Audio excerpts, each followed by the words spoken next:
assignation oubliée, une loi piétinée. C'est ce qu'on est en train de vous dire là. Est-ce que la semaine passée, vous n'avez pas vu l'énergumène Damana Adia Pikas se mettre en conférence de presse? Il s'est transformé en juriste. L'individu anachronique et encombrant Damana Pikas cherche à rentrer dans le débat public alors que la justice l'avait assigné à rester à Fresco. En février 2025, après qu'il a été condamné pour les attaques de Ndotré, la justice ivoirienne a dit, toi Damana Pikas là, ton lieu de naissance là, Fresco là, c'est là-bas que tu vas rester. Tu ne dois pas sortir en dehors de cette zone.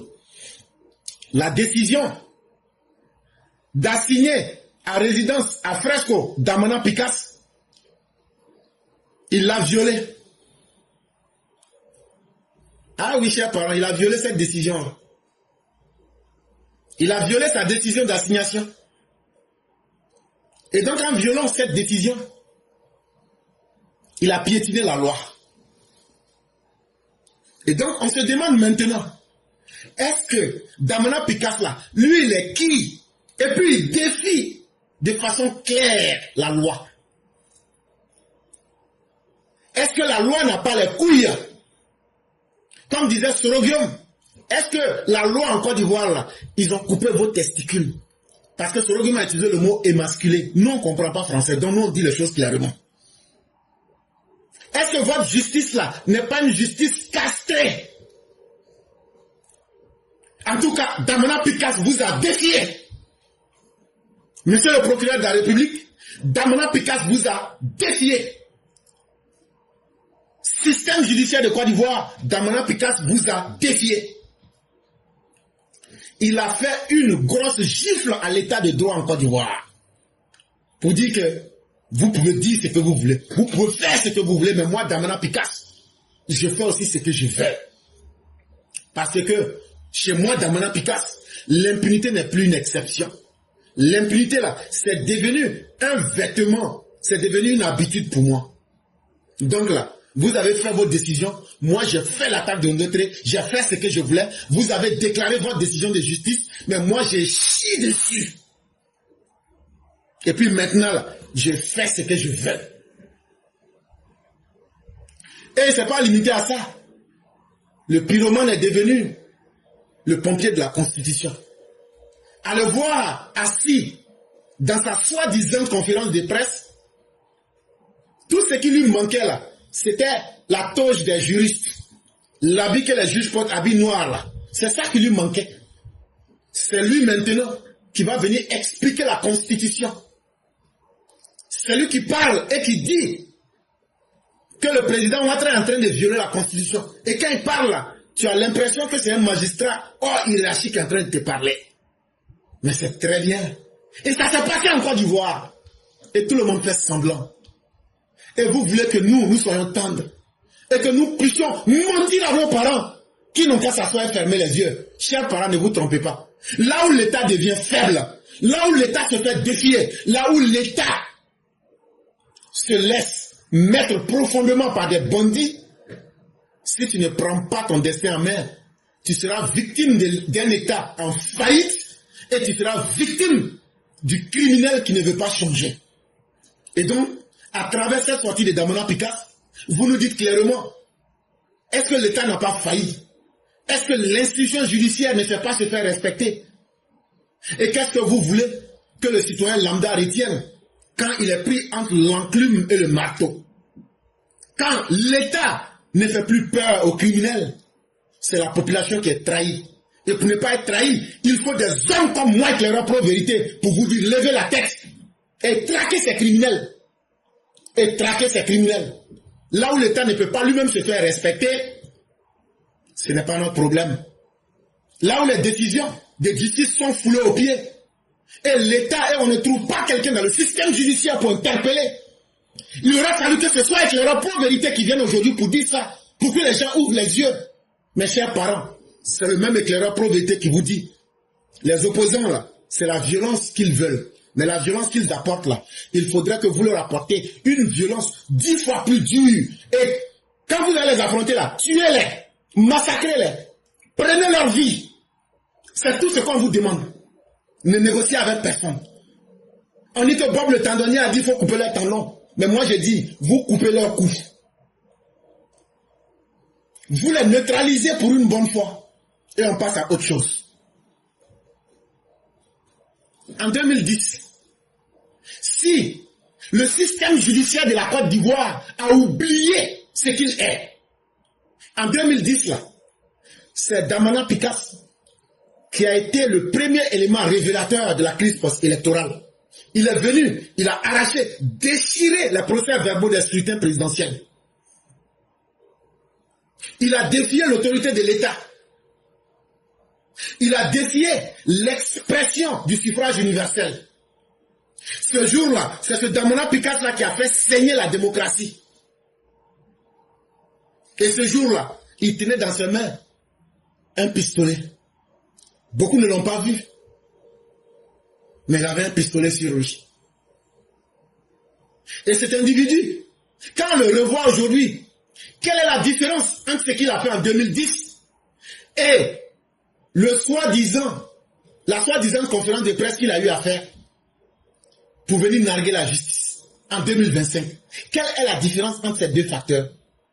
La différence, c'est que Gbagbo n'est plus au pouvoir, mais Damana Picasse peut faire ce qu'il faisait quand Gbagbo était là. Et aujourd'hui, Gbagbo n'est plus au pouvoir, mais il fait aussi ce qu'il veut.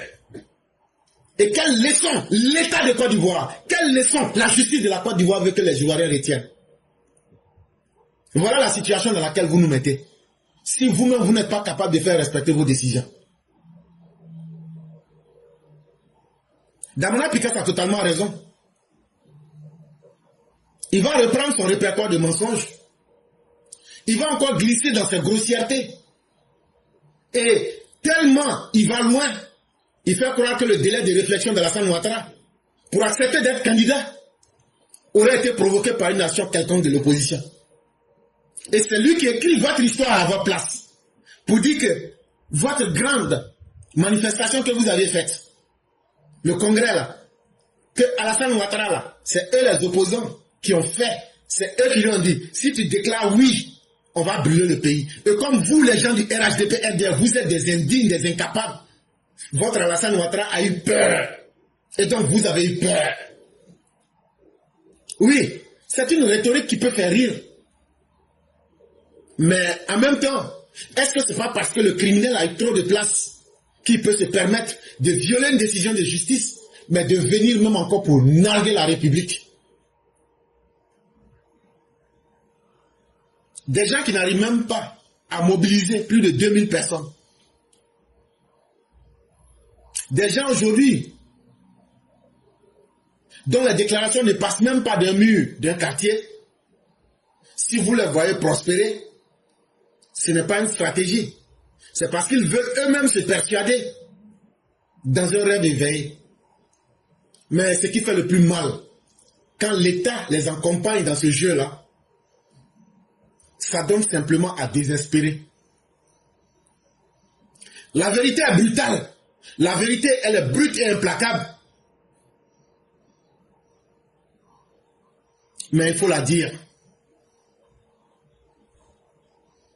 Des gens qui ne sont pas des poches de moralité, des gens qui devraient être les symboles de la honte, ne peuvent pas aujourd'hui fouler des décisions de justice aux pieds et venir avec prétention donner des leçons à des gens qui sont sur la bonne voie. Il faudrait que notre justice quitte dans l'aveuglement pathétique. Il faudrait que notre justice quitte dans les sentiments. Sinon, le soutien populaire qui a été donné au président Ouattara, les gesticulations ridicules, les actes désespérés ne peuvent pas changer cette réalité. On le sait. Mais quand est-ce que la justice va arrêter de faire passer le passe-droit pour jurisprudence. Les arrangements politiques. Quand quelqu'un est un bandit, il dit seulement je suis un politique. C'est quand vous allez arrêter ces arrangements-là que vous avez transformés en système. Parce qu'il ne suffit pas de dire au nom de la paix, mais un individu, pour la paix d'un individu, mais et la paix du groupe. La justice veut faire plaisir à qui? Celui à qui vous faites plaisir là, regardez son comportement et venez nous dire ce qu'on doit faire. Damana Picasse nargue ouvertement la justice. Il est à Abidjan, il foule le sol d'Abidjan. Ce qu'il ne devrait pas faire selon une décision de justice. Il le fait comme s'il n'y avait aucune décision de justice qui pesait sur sa tête. C'est pour vous dire que la justice de Côte d'Ivoire là, c'est flocon. Une assignation à résidence prononcée par la République comme si c'était une rumeur sans effet. La liberté de mouvement, aucun droit de la République ne la lui donne. C'est un privilège pour ceux qui n'ont pas commis des crimes.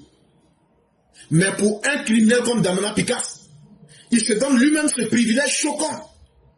C'est une faveur injustifiée. Et dans un pays sérieux, on doit interpeller notre justice pour nous dire comment cela se peut. Comment quelqu'un qui a été condamné, mais en ce moment, libérez tous ceux qui sont à la Maka. Libérez tous ceux qui sont à la Maka. Parce que on ne comprend pas dans quel jeu vous êtes. Quand un privilège qu'un individu se donne contredit les décisions de justice, est-ce que ce n'est pas une exception que vous le tolérez? Mais vous le tolérez en tant que qui? Et quand vous faites ça là, vous-même là, vous devenez quoi? Ça veut dire l'institution judiciaire se fragilise pour faire plaisir à un criminel. C'est une anomalie inquiétante.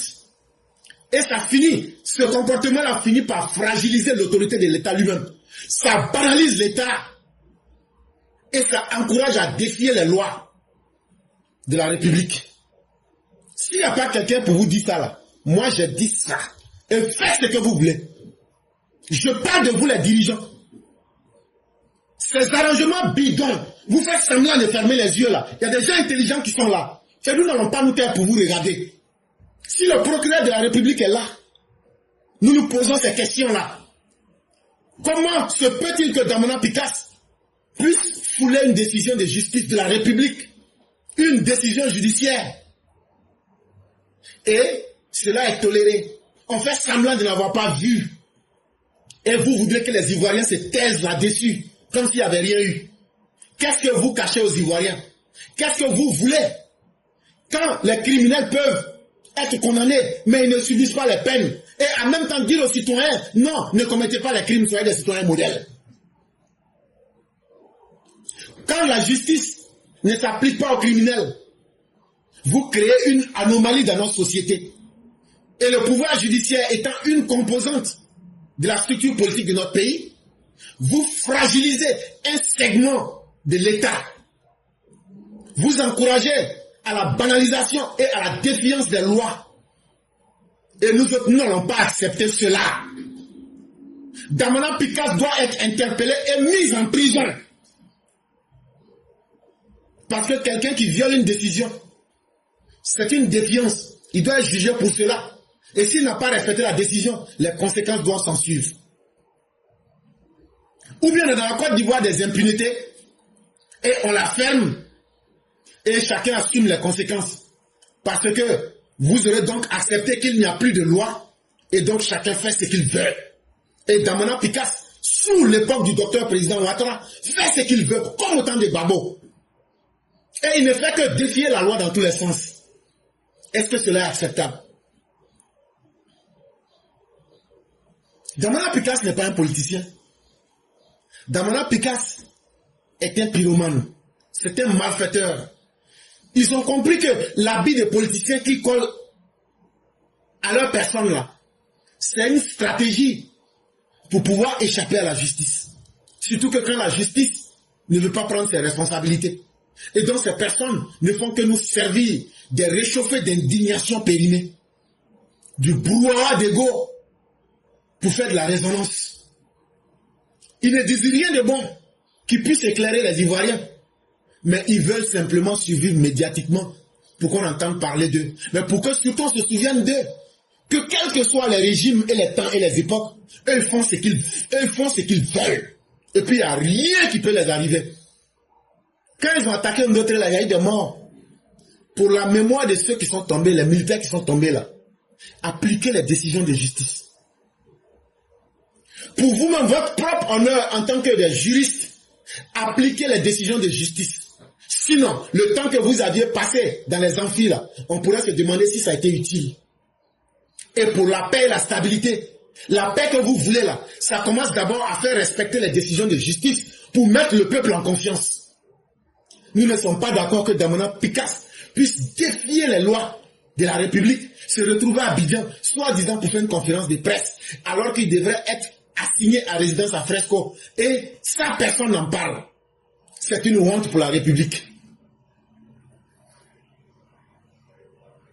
L'histoire n'a jamais été clémente envers les faussaires de la vérité.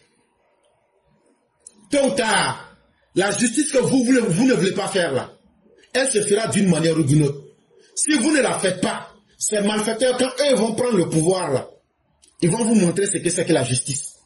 Et ils vont vous faire ça très bien et très vite. C'est vous qui savez vous amuser. C'est vous qui savez tourner avec les gens. Mais l'histoire ne trompe pas. L'histoire n'est pas statique. Ceux qui sont en conflit, les hommes en conflit avec la loi, on doit les mettre en marche de notre société. Et on doit être capable de leur dire, tant que vous ne changerez pas de comportement, vous serez mis à la périphérie de notre société. Sinon, si l'État n'arrive pas à faire cela, c'est une faillite, c'est un abandon et c'est une trahison du peuple. Et ça, nous autres Ivoiriens n'allons pas accepter de voir cette situation et nous taire là-dessus.